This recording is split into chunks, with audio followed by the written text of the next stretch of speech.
সমস্ত ভাবী শিক্ষক-শিক্ষিকাদেরকে আরো একবার স্বাগত জানিয়ে শুরু করছি। তোমাদের করা বেশ কিছু প্রশ্ন, সেইগুলোর উত্তর তোমরা কিভাবে দেবে বা কিরকমভাবে দিলে হয়তো ভালো হতে পারে, তার একটা আমার তরফ থেকে ক্ষুদ্র প্রচেষ্টা। এইবারে আমি যে উত্তরগুলো দেব, সেইগুলোকে কিন্তু তোমরা আবার নিজের মতন করে মডিফাই করে তোমরা নিজের মতন করে আ লিখে নেবে বা সেটাকে মনে রাখবে এবং বলার সময় অবশ্যই নিজের মতন করেই বলবে। তো যে প্রশ্নগুলো তোমরা করেছো তার মধ্যে আ কিছু ভাবী শিক্ষক আছে এবং কিছু ভাবী শিক্ষিকা আছে। তো তোমাদের যে প্রশ্নগুলো তোমরা করেছিলে আমাকে এই WhatsApp নাম্বারে তোমরা পাঠিয়েছিলে। আর কিছু তোমরা এই ভিডিওর কমেন্টে করেছিলে। ঠিক আছে? তো আজকের এই ভিডিও থেকে তোমাদের একটাই বার্তা দেবো, ২০১৭ দেরকে আমি বিশেষ করে এই কমেন্টে ওরা যে প্রশ্নগুলো করতো, সেগুলোর উত্তর আমি কিন্তু মেইনলি ভিডিও আকারে দেওয়ার চেষ্টা করতাম। ঠিক আছে? তো তোমাদের যদি কিছু প্রশ্ন থেকে থাকে বা তোমাদের মনে যদি কোনো প্রশ্ন আসে, অবশ্যই সেই প্রশ্নগুলো আ কমেন্টে জানাবে। ঠিক আছে? তাহলে কি হবে? ওই প্রশ্নগুলো আমি তোমাদের কমেন্ট থেকে নিয়ে নেব। তারপরে আমি তোমাদের কিন্তু একটা ভিডিও আকারে উত্তর আরকি দিতে পারবো। ঠিক আছে? তো যে প্রশ্নগুলো করেছিল একজন ভাবী শিক্ষক, ১ম প্রশ্ন রেখেছিল ব্লুপ্রিন্ট কি? তো দেখো, যেকোনো কাজ সেটা আমাদের পড়াশোনা হোক বা কোনো বাড়ি নির্মাণ হোক বা আদার্স যেকোনো কাজ হোক, সেই কাজটা যাতে প্রপারলি সুন্দরভাবে শুরু থেকে শেষ হয়, তার জন্য একটা ছক দরকার বা খসড়া দরকার। আর সেই খসড়াটাই হচ্ছে ব্লুপ্রিন্ট। এবার যদি আমরা পড়াশোনার বিষয়ে দেখি, পড়াশোনার ক্ষেত্রে যখন আমি তোমার কোনো একটা পাঠকে আমি যখন পরিবেশন করব বা ক্লাসে আমি একটা জিনিসকে পড়াবো, তো তার জন্য যেমন আমরা লেসন প্ল্যান করি, তো সেটাও তো এক ধরনের ব্লুপ্রিন্ট। অর্থাৎ তুমি খুব সংক্ষেপে একটা কথাই বলতে পারো যে, "স্যার, আমাদের যে পঠন-পাঠন আছে বা যে শিক্ষা আছে, সেই শিক্ষাটাকে আরো সহজ, আনন্দময় এবং সেই যেটা আমি পড়াবো সেটাকে আরো কার্যকরী করার জন্য আ যে জিনিসটা আমার সবথেকে বেশি সহযোগিতা করবে সেটা হচ্ছে আমাদের এই ব্লুপ্রিন্ট। তো চাইলে তুমি এভাবে অ্যান্সারটা দিতে পারো। 2nd তুমি প্রশ্ন একটা রেখেছিলে যে স্টুডেন্ট উইক কি? বা মানে স্টুডেন্ট সপ্তাহ যেটাকে আমরা বলে থাকি।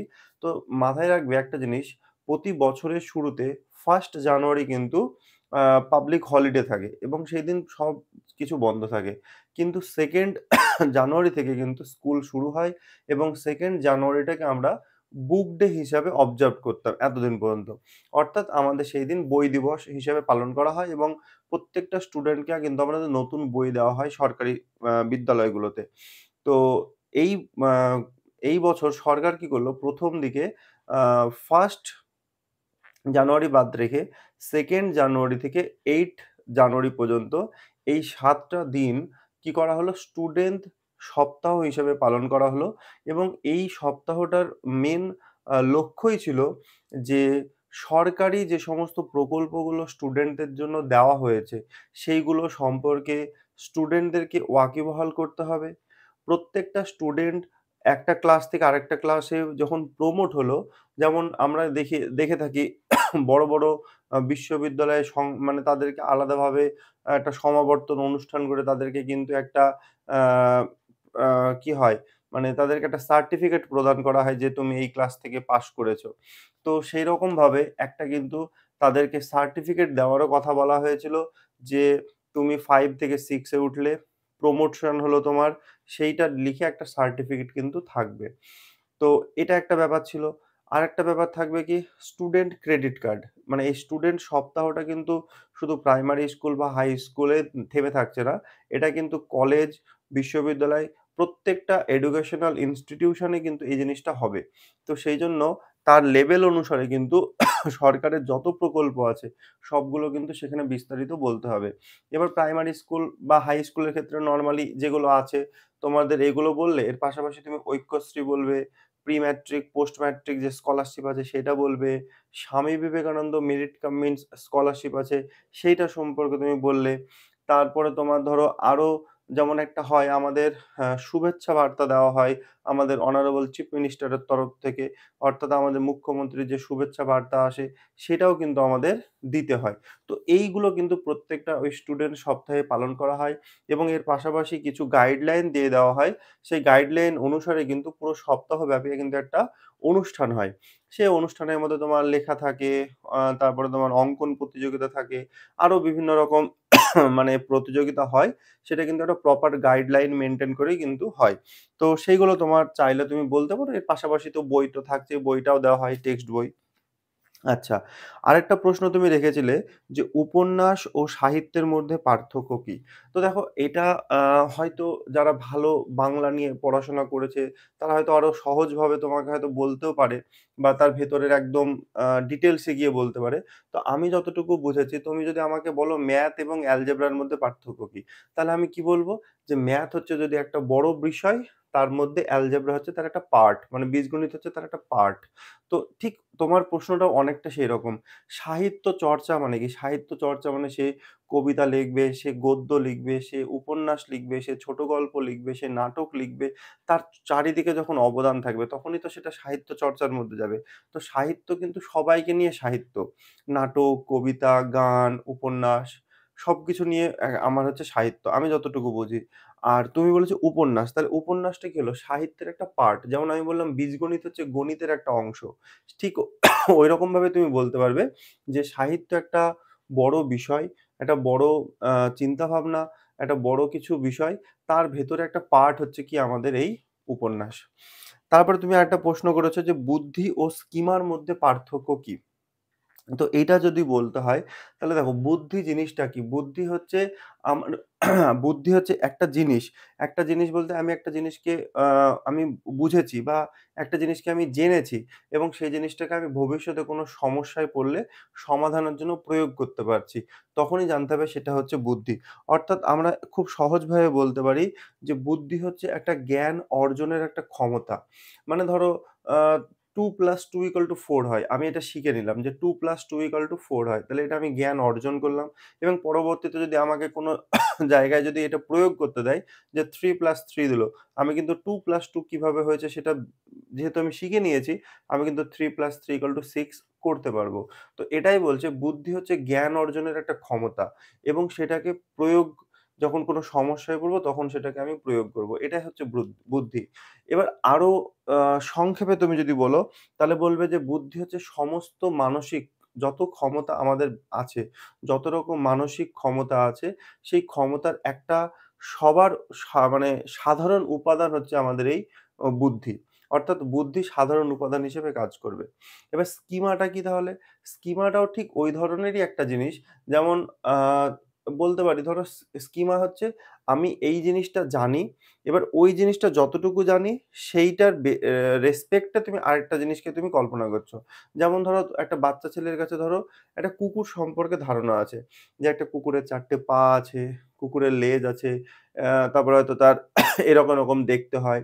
এবার সে যদি কখনো ওই কুকুরের মতন কিছু একটা দেখতে পায়, সে কিন্তু প্রাথমিক সেটাকে ভাববে যে এটাও একটা কুকুর। দেখা যাচ্ছে তার সামনে একটা শেয়াল চলে এসেছে। তখন কিন্তু ভাববে সে এটাকে একটা কুকুর। মানে তার ব্রেনের মধ্যে যেটা সংরক্ষণ হয়ে আছে, তার রেসপেক্ট এ সে কিন্তু ভাবছে। তো এটাই হচ্ছে স্কিমা। তাহলে স্কিমা হলো একটা মানসিক গঠন, যা আমাদেরকে কি করবে? বুঝতে সাহায্য করবে যে কিভাবে জিনিসগুলি মানে হচ্ছে। যেমন কুকুর থেকে ও কুকুরের মতন চিন্তাভাবনা করছে। এবার পরবর্তীতে তার স্কিমা যখন আবার ডেভেলপড হবে, আবার পরিবর্তন হবে, তখন আরেকটা জিনিস তার মধ্যে কিন্তু ইনক্লুড হবে। তো এইভাবে কিন্তু স্কিমাটা হয়। তারপরে তুমি প্রশ্ন করেছিলে যে পৃথিবীর কোন গোলার্ধে ভারত অবস্থিত? তো আমরা যদি গ্লোবটাকে দেখি, তাহলে গ্লোবটাকে যদি আমরা নিরক্ষরেখা বরাবর যদি ভাগ করি, উত্তর গোলার্ধ, দক্ষিণ গোলার্ধ, তাহলে আমরা দেখব কিন্তু আ আমাদের ভারতটা কিন্তু উত্তর গোলার্ধে যাবে। তারপরে তুমি প্রশ্ন করেছিল যে সূর্যের দেশ কোনটি? তো সূর্যের দেশ বলতে ২ রকম দেশ হয়। একটা হচ্ছে আ মানে সূর্য উঠছে মানে উদীয়মান সেইটার একটা দেশ হয়। আরেকটা হচ্ছে অনেক মানে গভীর রাত্রে মানে যে নিশীথকালে যেটা সূর্য দেখা যায় সেটা একটা দেশ হয়। তো উদীয়মান সূর্যের দেশ হিসেবে জাপানকে বলা হয়। আর আর মধ্যরাত্রে যখন সূর্য ওঠে সেরকম দেশকে কিন্তু আমরা নরওয়েকে বলে থাকি। তো আমার মনে হয় এই ধরনের বেশি জ্ঞানমূলক প্রশ্নতে তোমরা বেশি আ মানে পড়বে না। মানে বেশি জ্ঞানমূলক প্রশ্নের দিকে এগোবে না। সবসময় বোধমূলক। কারণ জ্ঞানমূলক প্রশ্ন তো এরকম জিকে টাইপের প্রশ্ন তো কোটি, কোটি হবে। তো তুমি কত প্রশ্নের উত্তর দেবে, তাই না? তো তোমাকে কিছু প্র্যাকটিস যেগুলো করতে হবে সেগুলো সিচুয়েশন বেসড প্রশ্ন বা একটু বোধমূলক প্রশ্ন সেইগুলো। ঠিক আছে? যেমন এখনকার যে প্রশ্নটা আছে দেখো, ১ থেকে ৯ পড়ার পর কেন আমরা শূন্যের ধারণা দেওয়া হয়? মানে ১ম এ তুমি ১ থেকে ৯ অব্দি শিখে নিচ্ছ, তারপরে কেন শূন্যের ধারণা দেওয়া হয়? তো এর পেছনে আমি ২ টো লজিক তোমাদের দেখাবো। দেখো একটা বাচ্চাকে যখন আমরা ১ম তাকে শেখাই, মানে সে ধরো কথাও বলতে শেখেনি। সে একটা বাচ্চা একদম ছোট, সে কথা বলতে পারে না। সেও দেখবে যখন ১ম উচ্চারণ করে তোতলা, তোতলা স্বরে ১, ২ এত্তা, দুতা এরকম করে বলে। তার মানে কি? সেই বাচ্চাটাও কিন্তু একদম মানে একদম সে মানে যখন কথা বলতে পারে না সেই স্তর থেকে সে কিন্তু অঙ্ক না শিখেও তার ভাষার মাধ্যমে ১, ২ বলতে শিখছে এবং পরবর্তীতে যখন তাকে আমরা পড়াচ্ছি, তখনও কিন্তু দেখবে পড়াচ্ছি একে চন্দ্র দুইয়ে পক্ষ।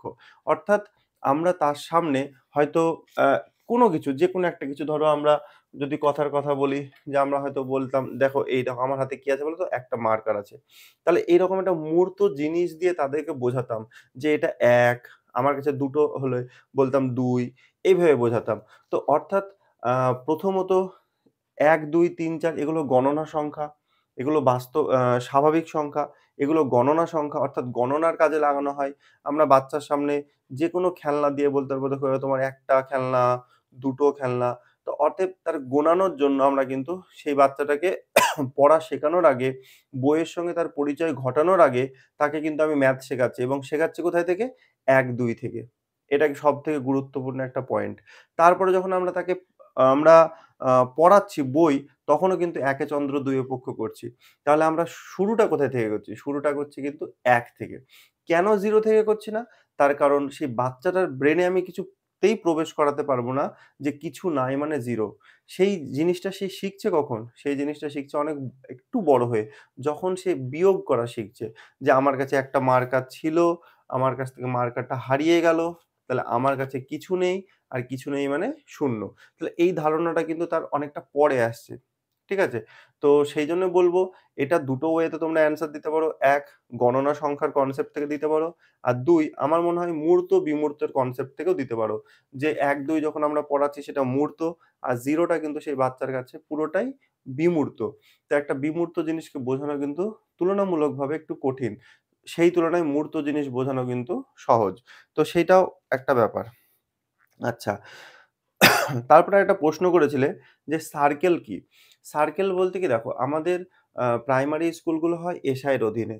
আর এসআই থাকে একটা সার্কেলে। ঠিক আছে?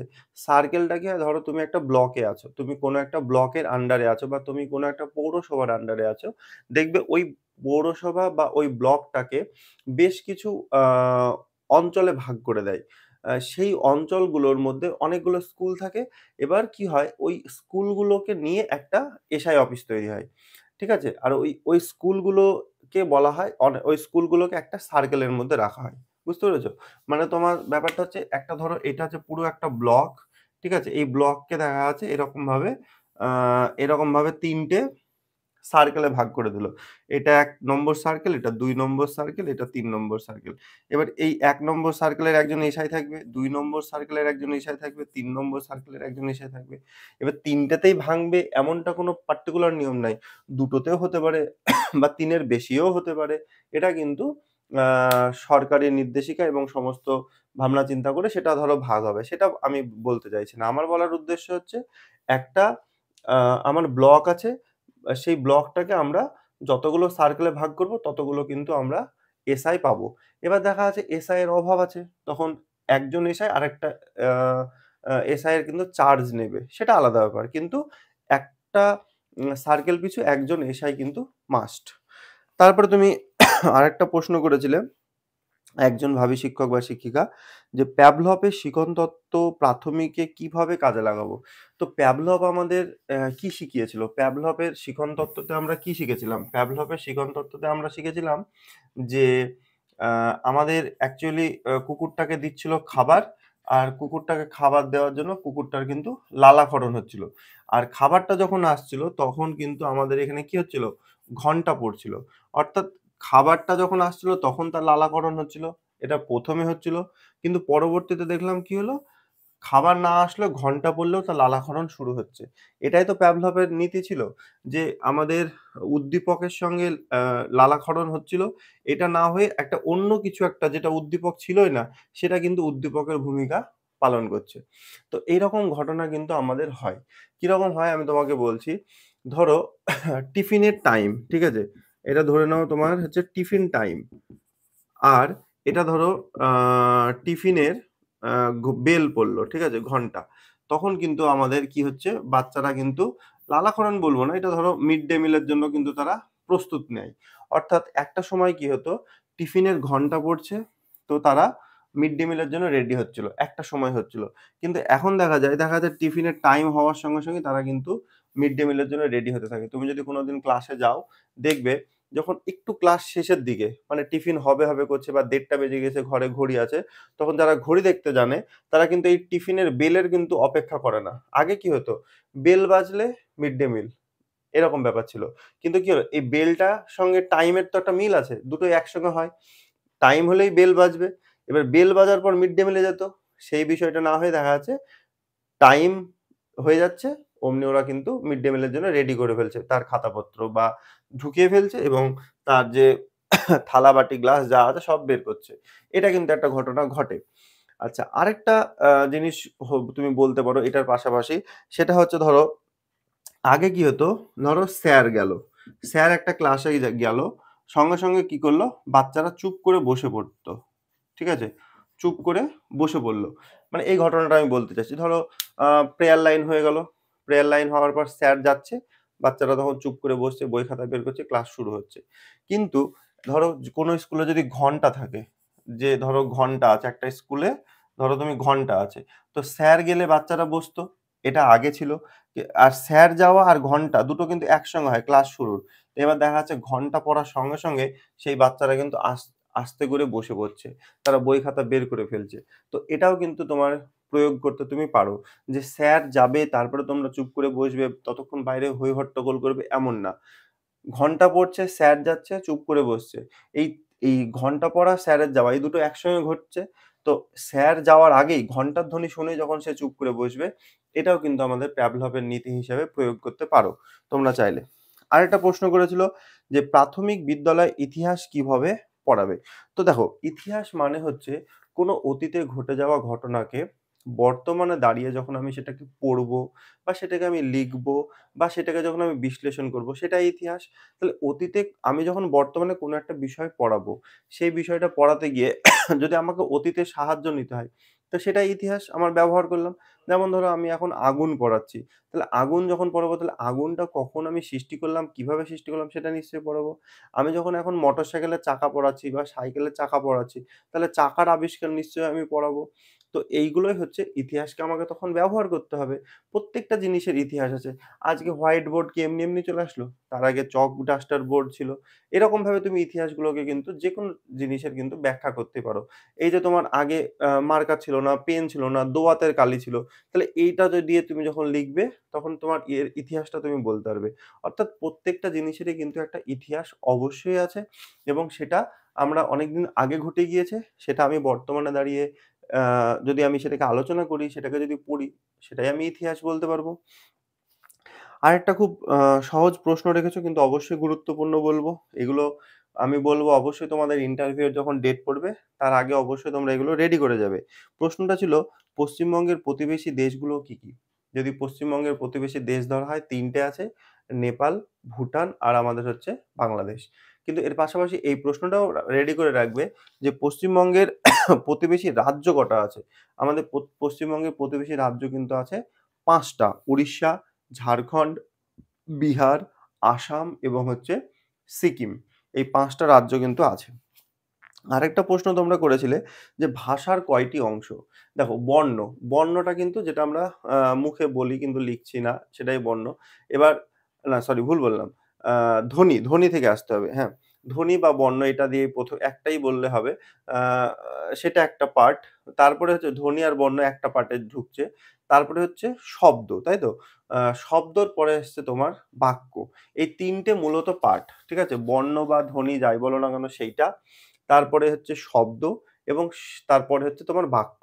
এবার দেখো বাক্য সবগুলো কিন্তু বাক্য না। বাক্য তখনই যখন তার একটা অর্থ থাকে। এবার কিছু জায়গায় দেখবে ভাষার যে অংশ সেখানে ৪ টে বলছে। সেই ৪ টের মধ্যে কি ১ম টা আ ধ্বনি বা বর্ণ একটা, 2nd শব্দ, 3rd হচ্ছে বাক্য আর ৪ নম্বরে রাখছে অর্থ। এবার আমার কথা হলো যদি বাক্যের সংজ্ঞাতেই আমি অর্থপূর্ণ একটা অর্থ আছে এটা বলে দিই, একটা বাক্যের সংজ্ঞা কি? যদি ২-৩ টে শব্দ পাশাপাশি বসে একটা অর্থ প্রকাশ করে তবে তো তাকে আমরা বাক্য বলব। নাহলে তো বাক্য হবে না।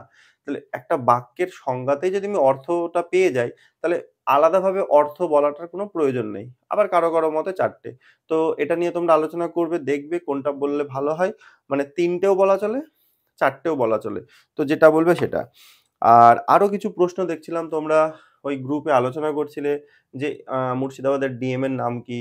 মুর্শিদাবাদের জনসংখ্যা কত? এই ধরনের প্রশ্নগুলো কিন্তু আ আমি বলব এইগুলো এখন একদম দেখবে না। কারণ ডিএম আ পরিবর্তন হয়ে যেতেই পারে। তুমি হয়তো আজকে বের করে রাখলে বা রেডি করে রাখলে, তুমি যখন ইন্টারভিউ দিতে যাচ্ছ তার আগে দেখা যাচ্ছে পাল্টে গেল। তখন তোমার প্রবলেম হবে। তো সেইজন্য কি করবে, যখন ইন্টারভিউ এর ডেট তোমার পড়বে, তুমি জানতে পারছো তোমার এত তারিখে ইন্টারভিউ আছে, ঠিক তার আগে তুমি তখন জেনে নেবে যে বর্তমান ডিএম আমার কে আছে। খুব প্রয়োজন হলে এর আগে কে ছিল সেটাও জানতে পারো। তো তখন জানবে। এখন এত আগে থেকে জেনে কোনো লাভ নেই। তখন অসুবিধা হবে, ভুলে যাবে, তখন ভুলটা বলে দেবে, নাম্বার তখন কেটে যাবে। তো সেইজন্য এটা বলব। আর আরেকটা প্রশ্ন করেছিল জনসংখ্যা। জনসংখ্যা দেখছিলাম একজন বলছিল ২০১১ সাল অনুসারে, তাকে ভুল বলা হচ্ছিল। আরো একজন দেখছিলাম যে সব Google সার্চ করে বের করছো। তোমরা সবাই ঠিক। Google সার্চ করে যেটা পাচ্ছ সেটাও ঠিক। আবার ২০১১ সাল অনুসারে যে বলেছে সেটাও ঠিক। এবার তোমাকে যখন উত্তর দিতে হবে, তখন উত্তরটা এভাবে দিতে হবে, "স্যার ২০১১ সালে যে আমাদের জনগণনা হয়েছিল, সেই অনুসারে আমাদের জেলার জনসংখ্যা এত ছিল। কিন্তু বর্তমানে সেই জনসংখ্যাটা আনুমানিক এত।" এক্সাক্টলি বলা যাবে না। একটা অ্যাপ্রক্সিমেট বা আনুমানিক কথাটা ব্যবহার করে কিন্তু বলতে হবে। তো এই ছিল মোটামুটি তোমাদের যে প্রশ্নগুলো তোমরা করেছিলে, সেই প্রশ্নগুলোর উত্তর। আ আমি মোটামুটি বলার চেষ্টা করলাম। এইবারে তোমাদের যদি কিছু প্রশ্ন থাকে, তোমরা আ এই যে WhatsApp গ্রুপটা আছে তোমাদের সেখানেও জয়েন হয়ে তোমরা বলতে পারো। অথবা তোমরা এই ভিডিওর কমেন্টেই করবে। সেটা সবচেয়ে ভালো হবে। কমেন্ট করলে সবসময় দেখা হয়, আ সুবিধা হবে। ঠিক আছে? তো সকলে ভালো থাকবে, সুস্থ থাকবে।